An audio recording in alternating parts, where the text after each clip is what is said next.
आज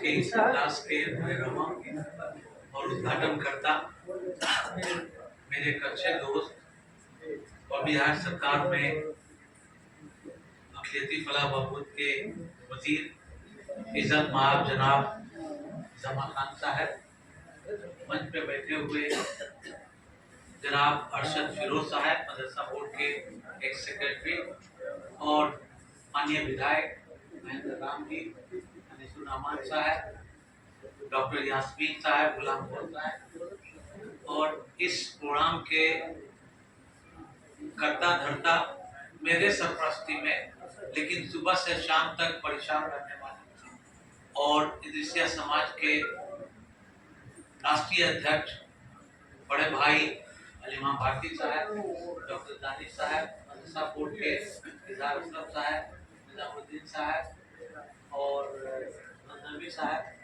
अल्लाह का शुक्र है कि आपका नाम महमूद गजनवी नहीं पड़ा।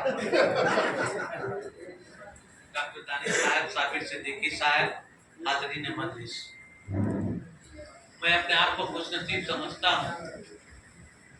मैं अकेला ही चला था जानिबे मंजिल, मगर लोग साथ आते गए, कारवां बनता गया। शाहिद साहब, हमारे इमाम साहब से सभी लोग बिहार के कोने कोने से आए।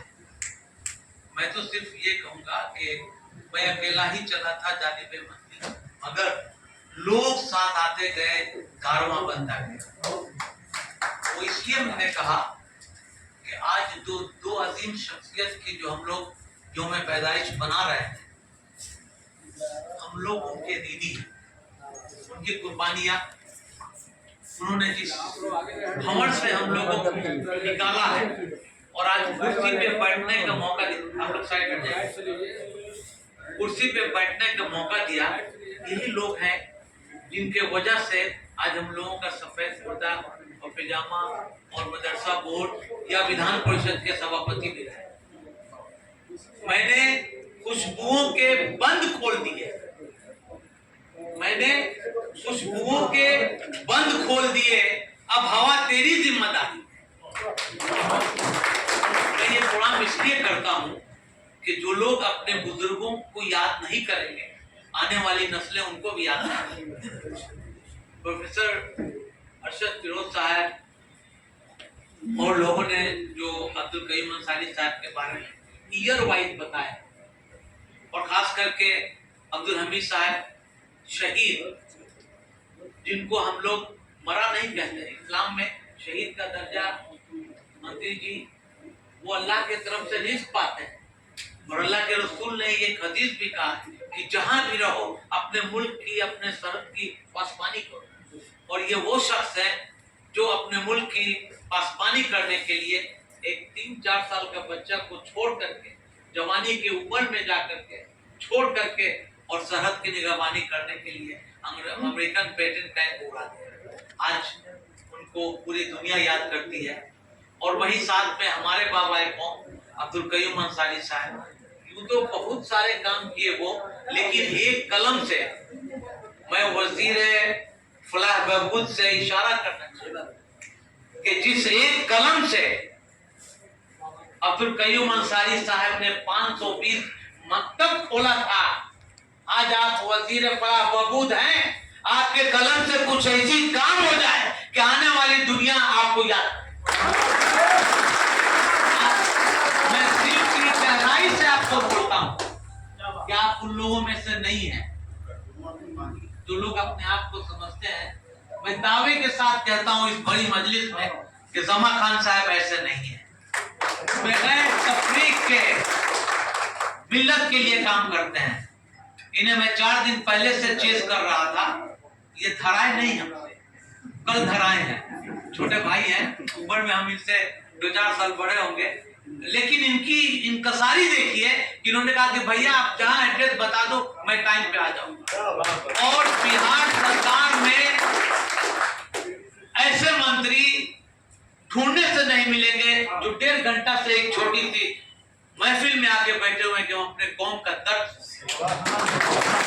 और उन्होंने कहा है कि मैं सबको जवाब दूंगा, सबकी बात बताऊंगा और सबके लिए काम।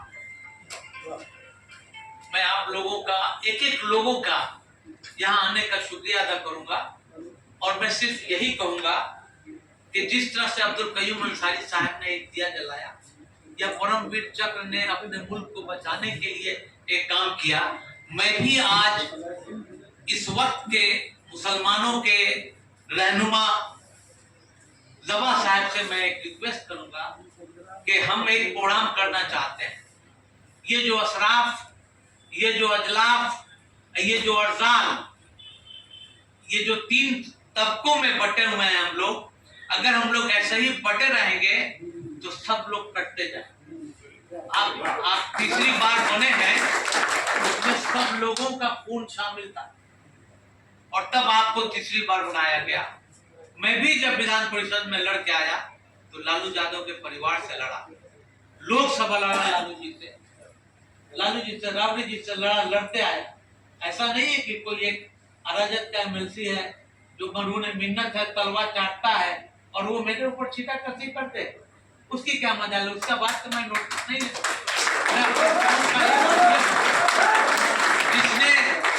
जिसको लोग बोलते हैं कि तमीज बाबा, और वो चल के आपको बोल रहा है कि क्या नाम है यूपी वाले का, वसीम रिजवी, बताइए, जिसकी कोई बिसात नहीं है। लेकिन खैर उस बात को छोड़िए, मैं जो ये चाहता हूं आज अपने समाज के लोगों से कहना चाहता हूं कि वो आतसमु बिहब्लिल्लाह जमिया वला तफर्रकू, अगर आप इस जमीन पे तुम हो तो कभी आपस में इत्तेफाक मत फैलाओ और अल्लाह के रस्सी को मजबूती से पकड़ो। इसलिए ये खाई को पाटने के लिए जो ये तीन कैटेगरी में लोग अपने आप को समझते हैं, गजनवी साहब बोले थे कि जो बड़े हैं वो अतराफ है, ये सब चीजों से हमको कोई मतलब नहीं।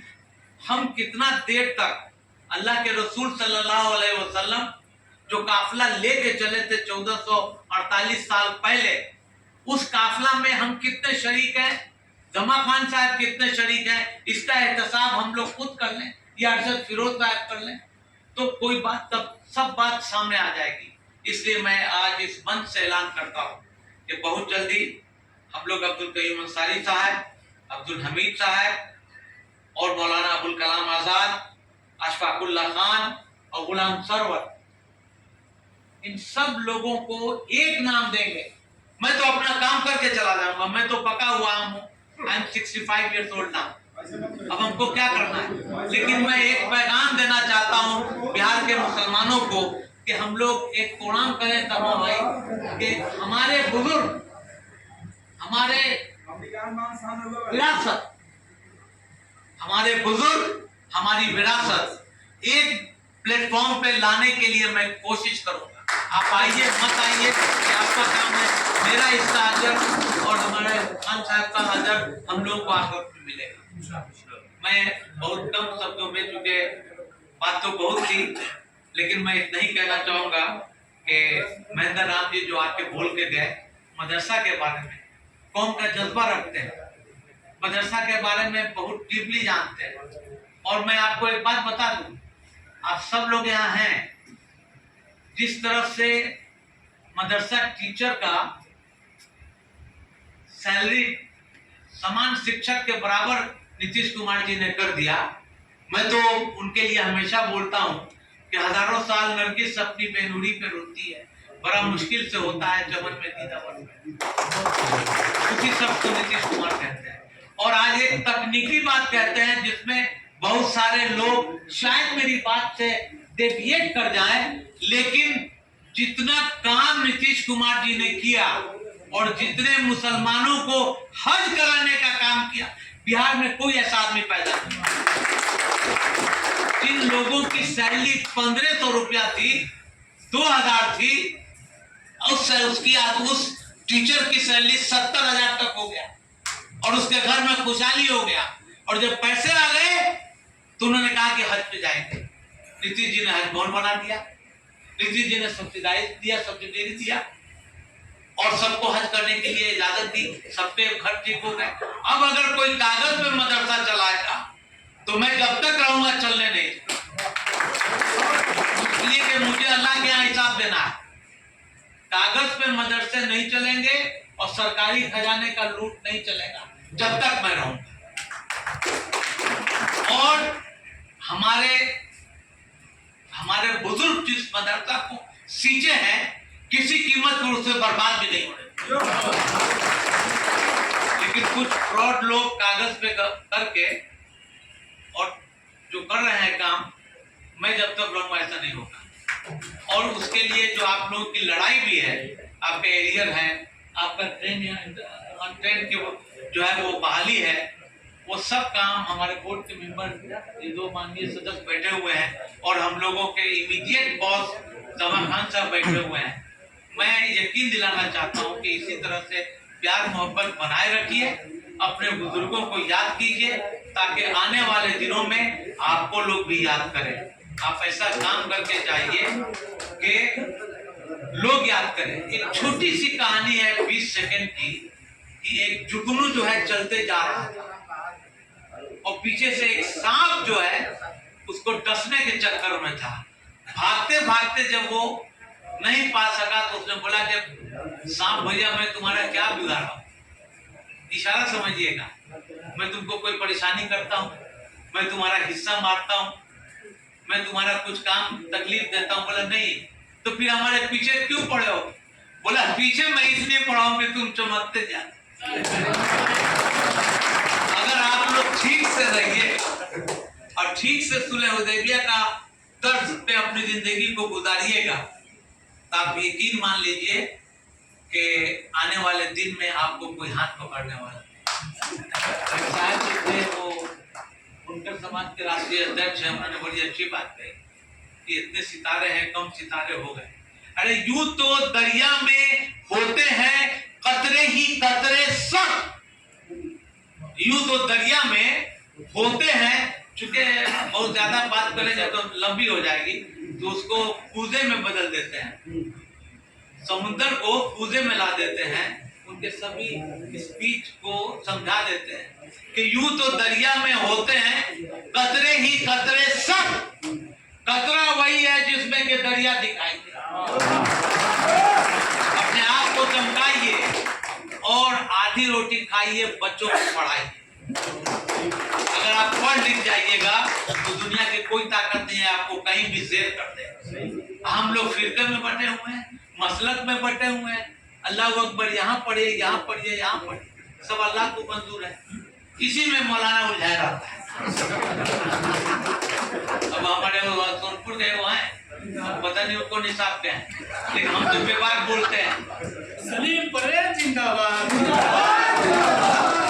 चलिए आप सब लोगों का मैं शुक्रिया अदा करूंगा, खास करके शाहिद साहब हमारी हलालखोर समाज से आते हैं, लेकिन पसमानदा के लिए एक पिलर है अपने मुशहरी के।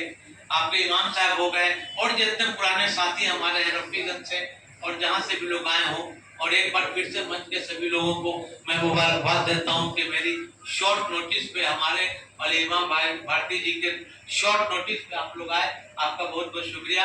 और अब हम चाहेंगे कि एक दो पंक्ति कहना चाहूंगा अपने वजीर खला बहबूद के लिए कि क्या रंग है, क्या रूप है, क्या जमाल है, क्या रंग है, क्या रूप है, क्या जमाल है, वो भीड़ में भी जाए तो तन्हा दिखाई दे, उसी शख्स को जमा खान कहते हैं।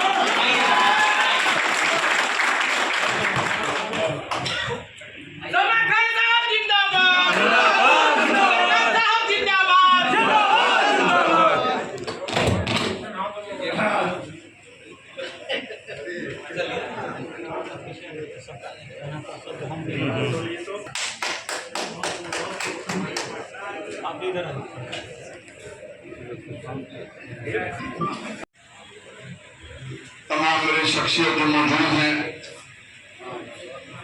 हम सब लोग दो महापुरुष जिन्होंने हम सबका सम्मान बढ़ाने का काम किया, हम सबका सीना चढ़ा हुआ, जिनकी वजह से आज जिनके जयंती समारोह में हम सब लोग मौजूद हैं, शहीद वीर अब्दुल हमीद साहब यहाँ पे मौजूद हैं। हम लोग अब्दुल करीम अंसारी साहब, जो दोनों महापुरुषों ने हम सबका सिरा चौड़ा किया, हम सबको इन्हीं लोगों की वजह से पूरी दुनिया में सम्मान भी मिलता है। इन्होंने इस देश के लिए जो कुर्बानियां दी, जो शहादतें दी, शायद मुझे नहीं लगता देश में तमाम लोग जयंती समारोह में हम लोग मौजूद हैं, उस मंच पे मौजूद हैं। हम सबके बड़े भाई जो राष्ट्र के महासचिव भी हैं अली इमाम भारती साहब,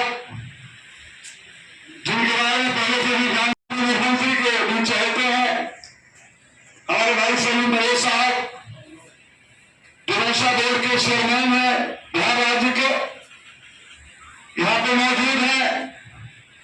लोकप्रिय विधायक हमारे भाई मोहन राम जी, इस मंच पर मौजूद तमाम मुसलमान साथी, हमारे सामने बैठे तमाम मेरे बड़े भाई, मेरे बुजुर्ग, तमाम मुसलमान साथी, आप सबको मैं अपनी ओर से, हमारे साथ तमाम साथियों की ओर से दिल के गहराई स्वागत करता हूँ। आप सबका मैं अभिनंदन करता हूँ। तमाम समय पर जुड़ा साथी बैठे हैं, जिन्हें जानता है, लेकिन समय कम हुआ है। काफी देर से तमाम मेरे भाई यहाँ पर मौजूद हैं। मुझे भी 2 बजे कार्यक्रम में जाना था, मैं समझ रहा था 2 बजे छुट्टी मिल जाएगी, लेकिन छुट्टी नहीं मिली। चलिए आपका मोहब्बत, आपका उत्साह, आपका जज्बा, आपका प्यार हम सबको बैठा रहा, सबकी हमें बात सुनते रहो। मैं आपके लिए बताना चाहता हूं, मुझसे पहले तमाम भाइयों ने बात को आपके बीच में रखी, जो दोनों महापुरुषों के बारे में बताया। हमारे बड़े भाई सलीम बड़े साहब ने बहुत विस्तार पूर्वक आपके बीच में बात रखी है। मुझे कहना चाहता हूं, चूंकि आपके बीच का बेटा हूं, आपका भाई है, मैं तो जरूर कहूंगा, हम लोग मंच पे आते हैं, उस समय सब कुछ याद आती है, वो बात को कहते हैं, लेकिन चले जाने के बाद यहां से कौन इस पे काम नहीं करता है, ये भी सच है। मैं बताना चाहता हूं, हम लोग आते हैं, दूसरे भाषण देते हैं, भाइयों को देखकर, आपको उत्साह को, जज्बा को देखकर चलकर बैठते हैं, सारी चीजें दिमाग में होती है, लेकिन जाने के बाद हमसे भूल जाते हैं। मैं बताना चाहता हूं कि जब ये प्रोग्राम होता है, प्रोग्राम के बाद हम लोग नहीं बैठ पाते, ये समाज कैसे आगे बढ़े, इसके लिए क्या करना चाहिए, क्या हो रहा है, क्या नहीं हो रहा है, इस पर वार्ता नहीं हो पाती है। मैं आपके भी बताना चाहता हूं, और मैं नौजवान साथियों, आपको बताने, आपको चलाने, आपको जगाने कोई नहीं आएगा। आपको लड़ना होगा, जागना होगा, समझना होगा, तब जाकर आपका काम होगा। मैं आपको बताना चाहता हूं मेरे साथियों, चूंकि मैं सरकार में हूं, हमारे बड़े भाई सलीम साहब सरकार में है, हम सब जानते हैं, लेकिन अगर संघर्ष नहीं करेंगे, इसमें लड़ेंगे नहीं, तब तक कुछ मिलने वाला नहीं है। मैं धन्यवाद देना चाहता हूं ऐसे लोकप्रिय पूर्व मुख्यमंत्री जनाब नीतीश कुमार जी को, जिन्होंने कभी नहीं कहा कौन वोट देता है, कौन वोट नहीं देता है। 2005 के बाद जब सरकार बनी, तो मैं उनसे गर्व से कहना चाहता हूं, मेरे समाज में, मानवीय समाज में काम करने का काम किया। मैं तो उस समय नहीं था। मैं बताना चाहता हूं, मैं तो पहली बार चुनाव जीता 2020 में, उस समय एनडीए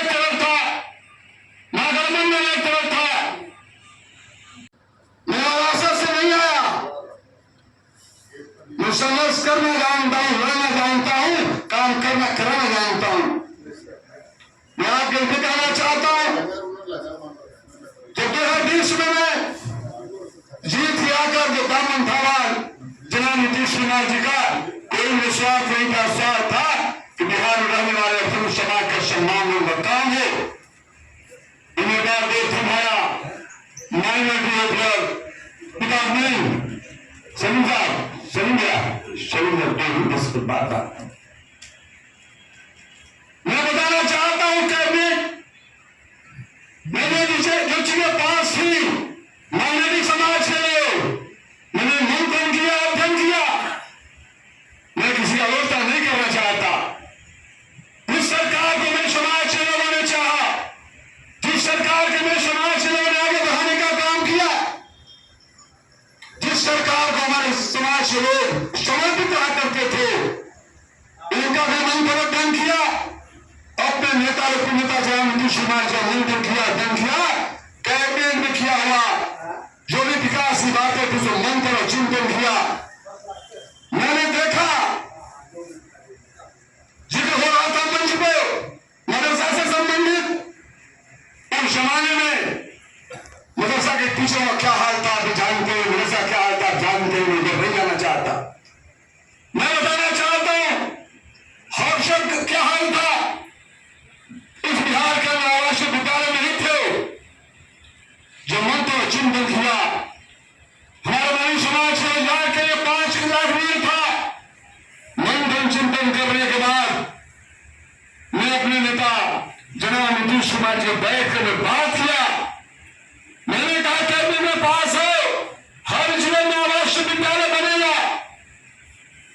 आवासीय विद्यालय साहब बनना चाहिए। मेरा पास हो, रोजगार में पैसे देना हो तो 5 लाख की जगह 10 लाख करना होगा। मैं बताना चाहता हूं मेरे साथियों, ऐतिहासिक काम जानना चाहिए, इस पर बात रखना चाहिए, करना भी चाहिए। जो मैंने बात कहा, हमारे लोकप्रिय मुख्यमंत्री समेत मुख्यमंत्री जनाब नीतीश कुमार ने कहा आप इससे बैठ कर बात करके देख लो मुझे क्या करना है। मैं बताना चाहता हूं हिंदुस्तान के अंदर तेलंगाना के छोड़ के तेलंगाना भी मैं गया था। कुछ मेरे अधिकारी मेरे साथ गए थे, बातचीत मैंने किया। वहां पे आवासीय विद्यालय हर प्रखंड में है। मैंने यहाँ के साहब से बात किया। एक जो आपने कैबिनेट पास किया है कि जिले के अंदर आवासीय विद्यालय बनेगा, उसको आप आवासीय विद्यालय का स्वीकृत करा के उस काम को आगे बढ़ाए। मैं बताना चाहता हूं देश का तेलंगाना के बाद आपका बिहार प्रदेश है।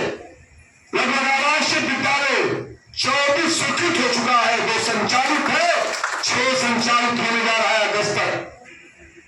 एक आवासीय विद्यालय का लगभग 60 करोड़ की लागत होती है। 50% बच्चे 50% बच्चियां हॉस्टल की व्यवस्था होती है सरकार की। ये बहुत बड़ा काम आपका सरकार ने किया था। मैं आपको बताना चाहता हूं मेरे साथियों, हॉस्टल बहुत सारे साथी हजरे से आए हुए हैं। हर जगह हॉस्टल, लड़कियों के अलग लड़कों के अलग, अभी तक 53 हॉस्टल संचालित है, आगे और हॉस्टल बंद है। मैं आपको बताना चाहता हूं तमाम सरकारी व्यवस्था है, लेकिन हम आप जगह नहीं है। हम आप जगह में ये सच है, क्योंकि हमें लड़ना होगा, संघर्ष करना होगा। जो कमी है उसके लिए लड़ना होगा। आपसी भाईचारा नहीं है, मोहब्बत नहीं है। अभी सलीम बड़े साहब कह रहे थे शिक्षा की बात, मैं आपसे गुजारिश करना चाहता हूं बच्चों को शिक्षा दिलाना है किसी हाल में। जब हर जिले में व्यवसाय है, पहली वाली बात नहीं है। हर जगह स्कूल भी है, कॉलेज भी है, बच्चों को शिक्षा दिलाने की जरूरत है। हमारे जब बच्चे पढ़ लेंगे फिर निश्चित तौर पर कोई झुका नहीं पाएगा। ये सच है। मैं आपसे अनुरोध करना चाहता हूं, ये जमा खाते घर का भाई नहीं, आपका बेटा है, कोई आपकी मेहमान नहीं है। मैं आपके बीच में आता हूं, मुझे फूल माला की जरूरत नहीं है। आप जब चाहेंगे बुलाएंगे, मैं आपके बीच में आऊंगा। जब चाहे मुझसे आप मिल सकते हैं। मैं आपको कहना चाहता हूं मेरे साथियों, ये जमा खाता भाई है, लेकिन मैं गुजारिश करना चाहता हूं आप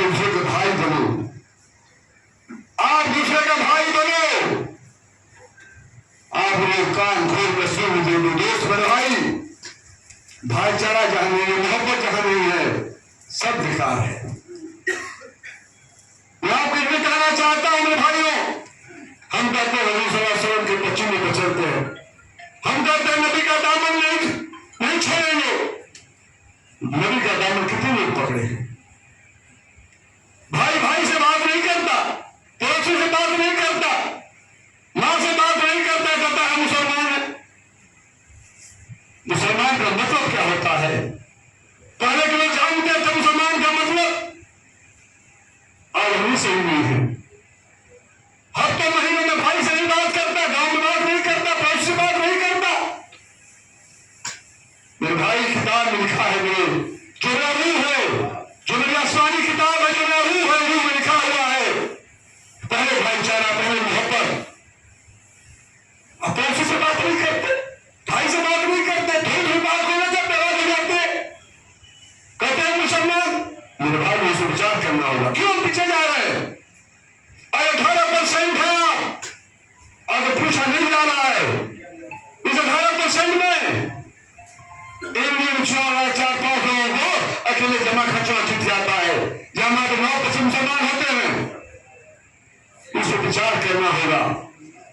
छोटी छोटी बातों को लेकर आपसी भाईचारा जो समझू है, तो भाईचारा को बढ़ाना पड़ेगा। मैं अक्सर में देखता हूं, मैं तो आपके बीच बहुत सारे के बीच में छोटा हूं, लेकिन संघर्ष यह है, छात्र के संघर्ष में मैंने यहां पहुंचा है। कई गांव में देखता हूं, उनको मुबारक हो जाते हज करने के लिए, हज हाजिरों को चढ़ाने भी जाता हूं, कभी बॉम्बे, कभी दिल्ली, कभी लखनऊ, और लेने भी जाता हूं। लेकिन अफसोस इस बात का है कि हाजी साहब जाते हैं, पूछता हूं तो भाई से नहीं बात किया, पड़ोसी से नहीं बात किया, मां से नहीं बात किया, हज करने आप जाते हो, आपका हज नहीं हुआ। किताब कहती है, कहते हैं मुसलमान है।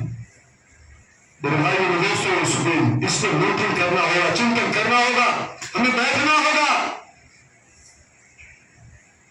आपको कोई दूसरा पैदा नहीं होगा, आपको खुद लड़ना होगा, अपने लोगों के बीच से बैठकर बात करना होगा। ऐसा नहीं होगा हम किसी पे आरोप करते रहेंगे, कोई उसको दिक्कत नहीं, आरोप करते रहिए, सरकार आती रहेगी, सरकार बनती रहेगी, लेकिन अपने विचार रखना होगा, विचार करना होगा, निर्णय बैठाना होगा, कैसे अपने हम काम करें, उसे चलना होगा।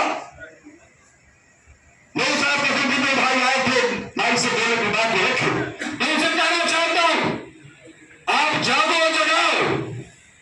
जो सरकारी योजनाएं हैं बहुत लोगों मिल नहीं पाती है, आप क्या करते हो?